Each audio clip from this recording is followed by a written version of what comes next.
Hello students, good morning. आज हम class fourth की हिंदी का पार्ट 4 पढ़ेंगे, जिसका नाम है दास्तान ए खिचड़ी। ठीक है बच्चों, तो चलिए स्टार्ट करते हैं। सबसे पहले हम स्टार्ट करते हैं प्रस्तावना। ठीक है, प्रस्तावना में क्या लिखा हुआ है? इस पार्ट में बताया गया है कि श्यामू नाम का युवक अपनी माँ का इकलौता बेटा था। ठीक है, और उसकी हर बात मानता था, परंतु उसमें भूलने की बड़ी बुरी आदत थी। वह किसी भी बात को बड़ी जल्दी भूल जाता था। इस कारण वह कई बार परेशानियां भी झेल चुका था। ठीक है बच्चों, प्रस्तावना में क्या दिया हुआ है कि एक श्यामू नाम का लड़का था, युवक मीन्स लड़का था, और जो अपनी माँ का क्या इकलौता एक ही लड़का था। वो उसकी माँ की हर बात मानता था, परंतु उसमें कौन सी बुरी आदत थी? भूलने की, बहुत जल्दी भूल जाता था, और इस कारण उसे कई बार क्या परेशानियाँ भी उठानी पड़ी। ठीक है, तो यही सब हम इस चैप्टर में आगे पढ़ेंगे। ठीक है बच्चों, तो चलिए स्टार्ट करते हैं। एक बार श्यामू अपनी नानी से मिलने उसके गांव गया। वहां नानी ने उसे तरह तरह के व्यंजन बनाकर खिलाए। व्यंजन का मतलब होता है बच्चों पकवान। ठीक है, व्यंजन का मतलब क्या होता है? पकवान। पकवान बनाकर खिलाए। जिस दिन उसे अपने गांव लौटना था, उस दिन उसकी नानी ने उसे खिचड़ी खिलाई। श्यामू ने खिचड़ी पहली बार खाई थी। उसे उसका स्वाद बहुत अच्छा लगा। उसने नानी से पूछा, नानी, यह चीज़ तो माँ ने मुझे कभी नहीं खिलाई, इसे क्या कहते हैं? मैं घर जाकर इसे बनवाऊंगा और स्वाद लेकर खाऊंगा। तो बच्चों, जो श्यामू था वो अपने कहाँ पर गया था? अपनी नानी के घर पर। नानी ने उसको तरह तरह के व्यंजन मीन्स पकवान बनाकर खिलाए। ठीक है, और जब श्यामू लौटकर आ रहा था तो लास्ट दिन नानी ने क्या बनाकर खिलाया उसको? खिचड़ी। खिचड़ी श्यामू ने पहली बार खाई थी, तो उसने नानी से उसका नाम पूछा कि नानी, इस व्यंजन का क्या नाम है? तो नानी ने क्या बताया कि इस व्यंजन का नाम खिचड़ी है। ठीक है, तो श्यामू ने क्या बोला कि मैं घर जाकर अपनी माँ से बनवाऊंगा। ठीक है बच्चों, आगे पढ़ते हैं। अरे श्यामू, इसका नाम खिचड़ी है। खिचड़ी नानी ने बताया। श्यामू जानता था कि वह थोड़ी ही देर में खिचड़ी का नाम भूल जाएगा, इसलिए वह खिचड़ी खिचड़ी रटते हुए नानी के घर से चल पड़ा। ठीक है बच्चों, जो श्यामू था उसको तो बहुत जल्दी भूलने की आदत थी। उसे पता था कि मैं खिचड़ी का नाम भी भूल जाऊंगा, तो उसने क्या किया? वो खिचड़ी खिचड़ी रटते हुए नानी के घर से चल पड़ा। ठीक है, लेकिन रास्ते में चलते चलते वह खिचड़ी को खाचड़ी बोलने लगा। तो बच्चों, खिचड़ी को श्यामू क्या बोलने लगा? खाचड़ी। उसे पता ही नहीं चला, थोड़ी देर बाद वह एक किसान के खेत से होकर गुजरा। किसान ने श्यामू के मुंह से खाचड़ी खाचड़ी सुना। वैसे ही उसने गुस्से में आकर श्यामू को 2 थप्पड़ जमाए और बोला, नालायक, खाचड़ी खाचड़ी क्यों बोल रहा है? तेरे ऐसा बोलने से तो चिड़ियाँ आकर मेरे खेत की सारी फसल खा जाएंगी। अब से तू सिर्फ उड़चिड़ी बोलेगा, समझा? तो बच्चों, जो श्यामू था वो खिचड़ी खिचड़ी बोलते बोलते क्या बोलने लगा? खाचड़ी खाचड़ी। और जब वो एक किसान के खेत के पास से निकला, और जब किसान ने खाचड़ी खाचड़ी सुना, तो उसको कैसा लगा कि ये बोल रहा है कि चिड़ियाँ खाचड़ी मतलब खाओ चिड़ियाँ। ठीक है, तो उसने उसके गाल में एक थप्पड़ दे दिया। ठीक है, तो फिर उसने क्या बोला किसान ने कि अब आपसे आप क्या बोलोगे? उड़चिड़ी मतलब चिड़ियाँ उड़ जाओ। ठीक है, उड़चिड़ी का मतलब होता है चिड़ियाँ उड़ जाएं, और खाचड़ी का कि चिड़ियाँ खाओ। ठीक है बच्चों, तो उस किसान ने क्या बोला कि अब से तू क्या बोलेगा? उड़चिड़ी बोलेगा, समझा? अब आगे दिया हुआ है। बेचारा श्यामू उड़चिड़ी बोलता हुआ आगे चल पड़ा। थोड़ी दूर रास्ते में एक बहेलिये ने चिड़िया पकड़ने के लिए जाल बिछाया था। बहेलिया मीन्स होता है बच्चों चिड़िया पकड़ने वाला।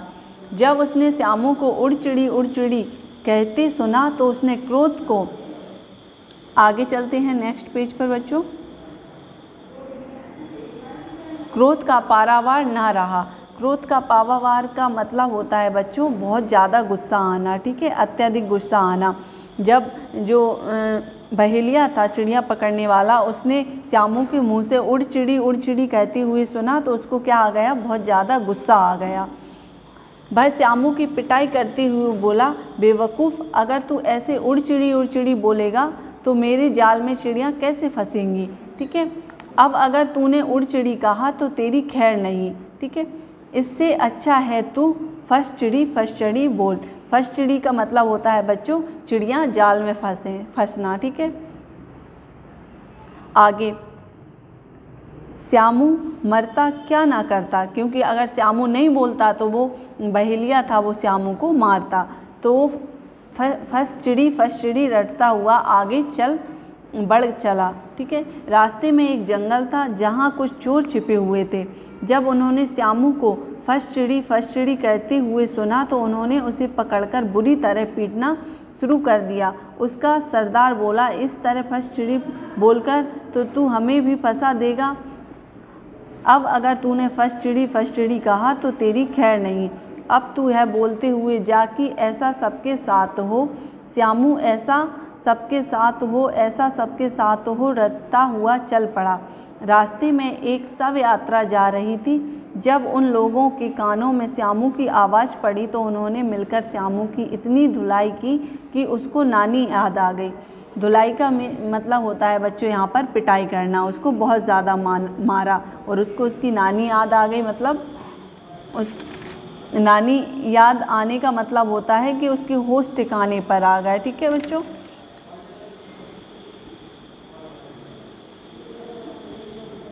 आगे दिया हुआ है, उनमें से एक व्यक्ति बोला, अरे एक तो हमारा रिश्तेदार मर गया और तू कह रहा है कि ऐसा सबके साथ हो। तुझे कुछ अक्ल वक्ल है या नहीं? तुझे तो यह बोलना चाहिए कि ऐसा किसी के साथ ना हो। तो बच्चों जो चोर थे उन्होंने श्यामू से क्या बोला कि अब तू क्या बोलते हुए जाएगा, ऐसा सबके साथ हो। तो बेचारा वो श्यामू ऐसा बोलते हुए जाने लगा, ऐसा सबके साथ हो, ऐसा सबके साथ हो। वहाँ से क्या निकल रही थी, एक शव यात्रा। कुछ लोग मुर्दे को लिए हुए जा रहे थे। ठीक है, मरे हुए आदमी को। तो उन्होंने सुना कि ऐसा सबके साथ हो, ऐसा सबके साथ हो, तो उनको गुस्सा आ गया और उसकी पिटाई लगा दी। ठीक है, उन्होंने बोला एक तो हमारा रिश्तेदार मर गया और ये बोल रहा है ऐसा सबके साथ हो। ठीक है बच्चों, तो इस प्रकार से यहाँ भी क्या हुआ, श्यामू की पिटाई हुई। आगे चलते हैं बच्चों। अब श्यामू ऐसा किसी के साथ ना हो, ऐसा किसी के साथ ना हो, रटता हुआ आगे चल पड़ा। कुछ देर बाद वह रटता रटता एक बारात के पास से गुजरा। जैसे ही दूल्हे के पिता ने यह सुना, वह श्यामू का गिरेबान पकड़कर उसे 2-3 चांटे जड़ते हुए बोला, क्या तू पागल है? यह क्या बक रहा है? बकना का मतलब होता है क्या बोल रहा है। ठीक है, यहाँ मेरे एक लौते बेटी की शादी हो रही है और तू कह रहा है कि ऐसा किसी के साथ ना हो। भाग जा यहाँ से, वरना बुरी तरह पिटेगा। तो बच्चों यहाँ पर भी क्या हुआ, श्यामू की पिटाई हुई, क्योंकि वो क्या बोलते हुए आ रहा था, ऐसा किसी के साथ ना हो। और यहाँ से क्या निकल रही थी, बारात निकल रही थी। तो ये तो अच्छा काम होता है। तो उसकी जो दूल्हा था उसके पिता को गुस्सा आ गया, तो उसने उसकी पिटाई लगा दी। ठीक है, आगे चलते हैं बच्चों। यह सुनते ही श्यामू ने ऐसी दौड़ लगाई कि सीधे घर पहुंचकर ही दम लिया। श्यामू की तो बहुत पिटाई हो चुकी थी, फिर उसने कुछ नहीं बोला और डायरेक्ट दौड़ते हुए अपने घर पहुंच गया। श्यामू को इस तरह हाँफते देख उसकी पत्नी ने पूछा, अरे नानी के घर से ऐसे हाँफते हुए क्यों आ रहे हो? देख अभी मेरा दिमाग, श्यामू बोलता है अपनी पत्नी से, देख अभी मेरा दिमाग ठिकाने पर नहीं है। ज़्यादा बातें ना बना, बस मुझे जल्दी से वह बनाकर खिला दे जो नानी ने खिलाया था। श्यामू ताव में आकर बोला। ताव का मतलब होता है बच्चों गुस्सा। ठीक है, श्यामू ने गुस्से में आकर क्या बोला कि अभी तो मेरा दिमाग ख़राब है, क्योंकि वो इतने देर से पिटता हुआ आ रहा था तो दिमाग तो ख़राब होगा ही। ठीक है, और नाम वो भूल गया खिचड़ी का। तो उसने क्या बोला कि तू तो मुझे वो बनाकर खिला दे जो नानी ने बनाकर खिलाया था। ठीक है, आगे उसकी पत्नी ने पूछा, उस चीज़ का नाम तो बताओ तभी तो बना पाऊंगी। पत्नी ने कहा, नाम वाम तो मुझे याद नहीं, तू बस झटपट वह चीज़ बना दे। इतने पर भी जब श्यामू की पत्नी उसकी बात नहीं समझ सकी तो श्यामू गुस्से से बोला, बहुत बोलती है तू, अभी बताता हूँ तुझे। यह कहकर उसने पत्नी को डंडे से पिटाई करनी शुरू कर दी। अब बच्चों वो जो उसकी पत्नी थी वो उस चीज़ को कैसे बनाए जब उसको नाम ही पता नहीं है, और उसने जब बार बार नाम पूछा तो उसने उसकी क्या कर दी, पिटाई कर दी, क्योंकि उसको तो गुस्सा आ रहा था, वो तो रास्ते में पिट कर आया हुआ था। तो उसने वो गुस्सा किस पर निकाल दिया, अपनी पत्नी पर निकाल दिया। आगे पढ़ते हैं बच्चों। जब तक उसकी माँ बीच बचाव कर पाती तब तक श्यामू अपनी पत्नी को मार मार कर अधमरा कर चुका था, मतलब उसे आधा मार दिया था। उसकी माँ बोली, रे श्यामू, बहू को इस तरह पीटते हुए तुझे जरा भी दया नहीं आई? तूने तो इसकी हालत एकदम खिचड़ी जैसी कर दी है। खिचड़ी याद आया, यही तो मैं इसे बनाने के लिए कह रहा था, श्यामू खुशी से उछलते हुए बोला। जब उसकी माँ ने क्या बोला बच्चों कि तूने तो बहू की पिटाई कर कर के उसको खिचड़ी जैसा बना दिया, तब उसको श्यामू को खिचड़ी का नाम याद आ गया। आगे,